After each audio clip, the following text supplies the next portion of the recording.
দেশের দক্ষিণ পূর্বাঞ্চলের জেলাগুলোতে বন্যার পানি কমতে শুরু করায় বানভাসীদের মধ্যে কিছুটা স্বস্তি ফিরেছে।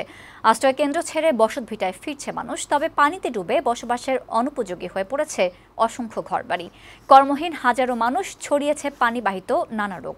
বানভাসীরা এখন ঘুরে দাঁড়ানোর আপ্রাণ চেষ্টা করছেন। এদিকে রাঙামাটিতে বৃষ্টি হওয়ায় আবারও বেড়েছে কাপ্তাই হ্রদের পানি। বাঁধের ১৬টি জলকপাট ২ ফুট করে খুলে দেয় তলিয়েছে আশেপাশে নিম্নাঞ্চল।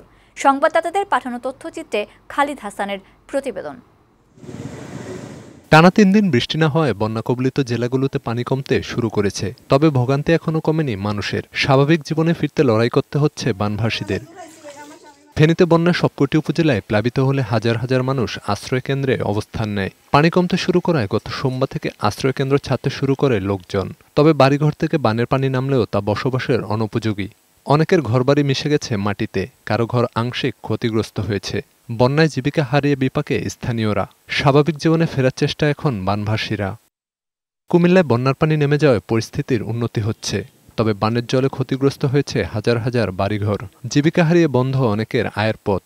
ফলে শঙ্কা আর অনিশ্চয়তা নিয়ে দিন কাটছে বানভাসীদের। পাশাপাশি পানিবাহিত নানা রোগ ছড়িয়ে পড়ায় দুর্ভোগ কমছে না তাদের। নোয়াখালীতে বাড়িঘর থেকে বন্যার পানি নামতে শুরু করেছে। এজন্য অনেকেই আশ্রয়কেন্দ্র থেকে বাড়িতে ফিরছেন। বসতঘর, গবাদি পশু হারিয়ে ক্ষতিগ্রস্তরা এখন ঘুরে দাঁড়ানোর চেষ্টা করছে।